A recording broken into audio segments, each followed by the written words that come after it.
Les hommes ont un souci, on entre dans ce qu'on appelle la métaphysique. Après ce moment particulier de mise en relief des choses, et on se rend compte que certes on ne veut pas de cet obscurantisme religieux, on ne veut pas non plus avoir un poids absolu de la religion qui dirige tout, mais par contre on se rend compte que les philosophes du système sont des philosophies amenées par des penseurs qui veulent envisager une totalité, comme si le monde était clos sur lui-même, l'homme, le monde et Dieu. Et donc cette totalité va permettre de mettre en œuvre justement une pensée particulière.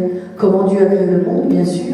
Comment je peux avoir la preuve qu'il existe. Rappelez-vous, avec Descartes, je pense donc je suis. Je suis quoi? Une substance pensante, une âme, et une âme qui a en elle une idée de Dieu.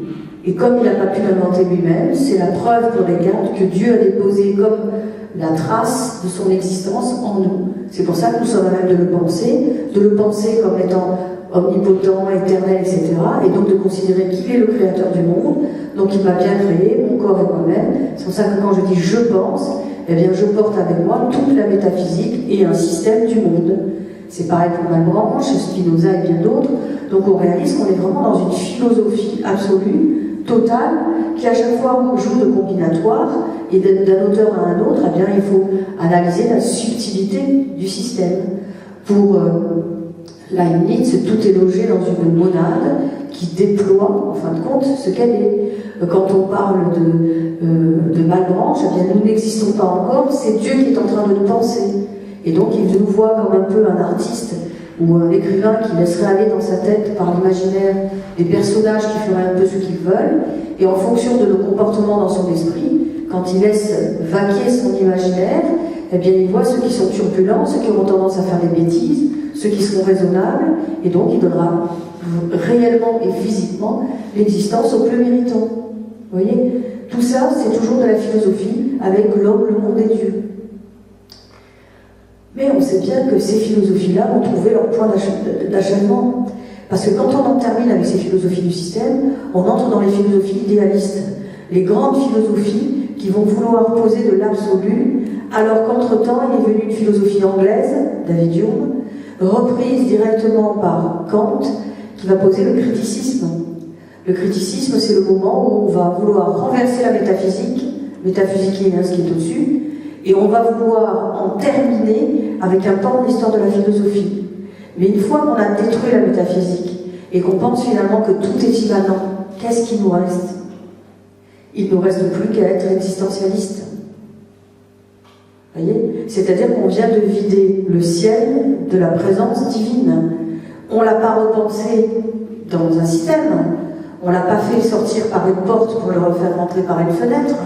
On a évacué Dieu de la conception globale du monde et de la présence de l'homme au monde. Vous voyez pourquoi j'ai fait ce petit rappel? Parce que je me suis douté que depuis l'année dernière, vous n'aviez peut-être pas relu mes notes de ce que je vous avais raconté. Je me doute que certains ont dû lire pendant l'année la critique de la raison pure, comme je vous l'avais conseillé, les textes de Platon, et que vous savez quasiment tout par cœur. Mais je crois qu'il est toujours important de rappeler les fondamentaux.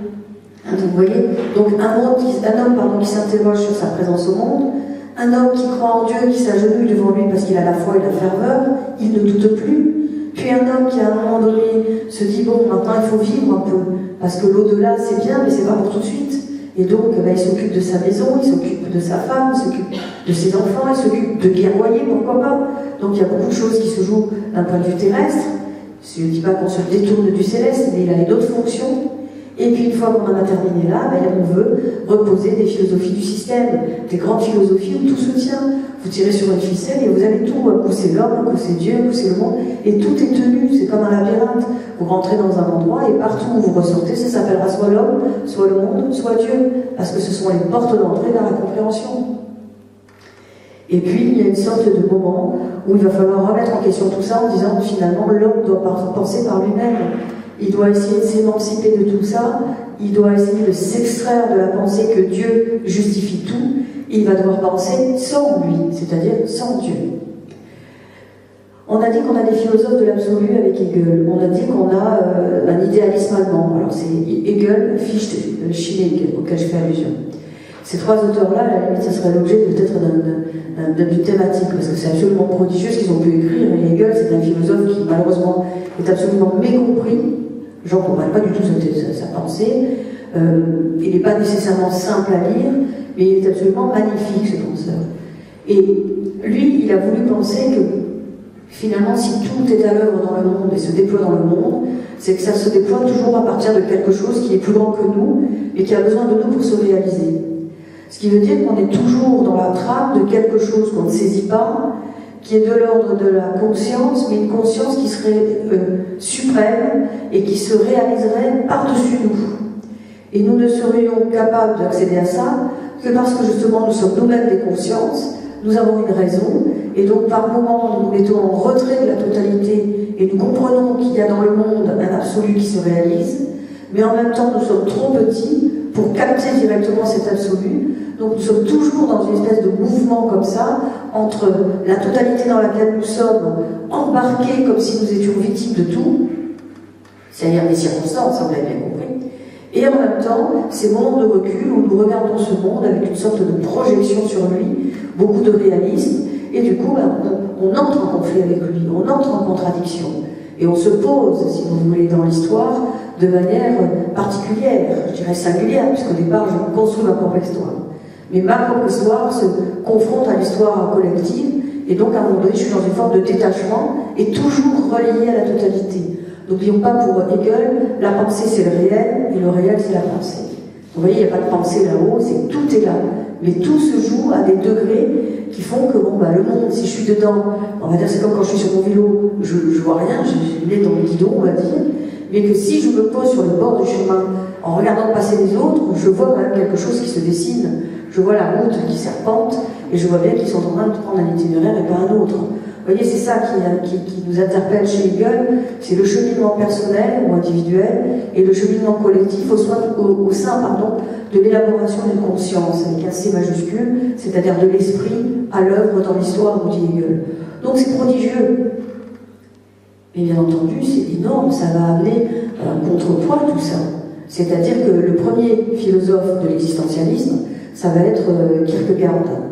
Kierkegaard, il a lu tous ces philosophes de l'idéalité. Il a lu, bien entendu, tout ce qui relevait de l'absolu, parce qu'il l'a cherché, cet absolu lui-même. Et puis, il s'est rendu compte que c'était pas possible, il n'y arrivait pas. Non seulement il n'y arrivait pas, mais en plus, il y avait une malédiction familiale. Tout le monde mourait à peu près au même âge, et les hommes ne passaient pas l'âge de 35 ans. Donc, il s'est dit, il est arrivé à la trentaine, bon, j'en ai plus pour longtemps. Et en plus, son père, qui avait été dans les Landes, garder les troupeaux un jour où il faisait pas très beau, avait eu un mouvement de colère, et dans sa colère, s'était mis au bout du champ et s'était mis à hurler contre Dieu. Donc il avait blasphémé à n'en plus finir, et en rentrant à la maison, il s'était senti tellement coupable d'avoir fait ça, qu'il le confie à son fils. Et le fils, donc Søren Kierkegaard, se dit, oh là là, ça y est, mon père, il a été blasphémé, déjà pendant la malédiction, là, il nous la double. Et du coup, comme il y avait eu des histoires avec le grand-père et le servante, enfin bref, il y avait des choses un peu glauques, il y avait déjà quelque chose qui faisait que dans la famille, on considérait que le malheur tombait parce qu'il y avait quelqu'un qui s'était mal comporté. Vous ajoutez à ça quelqu'un qui se plaint, qui se rebelle et qui va au bout du champ en criant contre Dieu et en blasphémant au possible, en disant « Enfin, qu'est-ce que tu fais, toi là-haut? Tu m'aides pas, il serait temps que tu te bouges un peu, manifeste-toi. » Vous imaginez le truc. Le père revient complètement affolé parce qu'il se dit « Mais qu'est-ce qui m'a pris d'avoir été hurler sur ça au bout du champ ?» Søren Kierkegaard, lui, il est carrément, prostré parce qu'il dit « Mais qu'est-ce qu'on va faire de ça maintenant ?» Et puis ça ne se monte pas, dans l'année, il y a des décès dans la famille.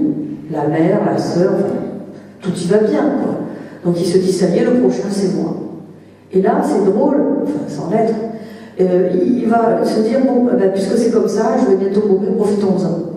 Et c'est là que va cheminer une nouvelle pensée, c'est-à-dire qu'il va commencer par une théorie qui consiste à dire, je vais vivre pleinement, je vais vivre intensément, et donc je vais commencer par une sorte d'étape qui sera pas forcément sérieuse, on va dire, qui sera plutôt de l'ordre d'ailleurs du débauché, mais qui me permettra après tout d'assouvir mes désirs, et puis finalement, si je vis de mes désirs et de mes plaisirs, je serai très heureux. Et donc vous avez un homme qui, comme ça, va se jeter dans la vie en se disant, voilà, je suis Don Juan. Alors il citera souvent le Don Juan, bien sûr, de Mozart et le Don Juan de Molière, et dans son esprit, lui, il est le Don Juan qui veut absolument vivre selon le rythme d'une fébrilité. Donc il y a des pages absolument superbes de Kierkegaard sur la fébrilité du Don Juan, celui qui se jette dans l'aventure, qui va dans les tripots, qui boit, qui couche avec une prostituée, qui 2 heures plus tard se relève et se réveille dans un autre lit, c'est pas trop qui est à côté, mais c'est pas grave. Bref, vous avez une sorte de débauche comme ça, et lui, il est avec son allure de dandy, il est jeune, il est avec ses amis étudiants qui sont comme lui, et donc il va comme ça, de nuit blanche en nuit blanche, passer des semaines et des mois à vivre d'une débauche absolue, jusqu'au moment où Kierkegaard entre dans un bar un soir avec ses amis, et au moment où il arrive dans l'endroit, il n'arrive pas à boire le verre qu'il avait commandé. Et là, il leur dit qu'il a une sorte de dégoût, qu'il rentre chez lui. C'est ce qu'il fait. Et le lendemain, bien sûr, il est invité à nouveau, il se joint à la fête, et là, il se rend compte qu'il n'arrive plus du tout à avaler quoi que ce soit dès qu'il rentre dans ces lieux-là. Et donc, celui qui avait vécu selon la débauche, le donjuanisme, celui qui vivait de ses emportements et de cette fébrilité, du jour au lendemain, il a une sorte d'écœurement absolu pour ça, et il se dit, c'est plus pour moi. Et vous allez avoir un Kierkegaard qui, d'un coup, va se ranger, entre guillemets, à une vie beaucoup plus sage, où d'ailleurs il va se fiancer, il va vivre tranquillement, sereinement, en se disant que finalement, si on a connu la débauche et si on s'est laissé aller à tout, puisque finalement rien ne nous l'interdit, on a compris, Dieu, on l'a nié quelque part, eh bien ça veut dire que je fais ce que je veux comme je veux, je vis, je profite, il n'y a plus de péché qui tiennent, je peux coucher, boire, enfin bref, faire tout ce que j'ai envie, puisque de toute façon, ça ne change rien à ma destinée finalement. Si je suis maudit, ben, au moins il y aura les bonnes raisons de maudire, et s'il n'existe pas, eh bien j'aurais profité de mon existence. Ce retour de la question sur soi, c'est-à-dire qu'est-ce que je fais de ma vie et comment je la réorganise, elle passe par ce dégoût absolu de la débauche en se disant si maintenant on entrait plutôt dans quelque chose de plus serein, de plus posé, de plus sérieux, quelque chose dans lequel on peut commencer à développer quelque chose, c'est-à-dire qu'il est bien évident qu'en dehors du plaisir physique, quand vous allez dans un lieu de débauche, on va dire, bon, ça va pas plus loin, mais si vous commencez à fréquenter quelqu'un, eh bien c'est là que vous pouvez ouvrir à d'autres potentialités, à savoir partager des choses ensemble, peut-être surtout des sentiments, et puis après peut-être aussi, bien évidemment, avoir vos ébats amoureux, ça n'empêche pas, mais en même temps, vous développez des valeurs d'assistance, de compréhension de l'autre, d'attention à l'autre, etc. Et tout ça, eh bien, il le décrit comme un moment particulier où on va entrer dans une phase, de détermination plus sage et plus altruiste. Mais en même temps, on connaît Søren Kierkegaard, c'est que vous savez qu'il demande en mariage en question, parce que pour lui, l'absolu de cette étape de l'amour, si vous voulez, c'est le mariage.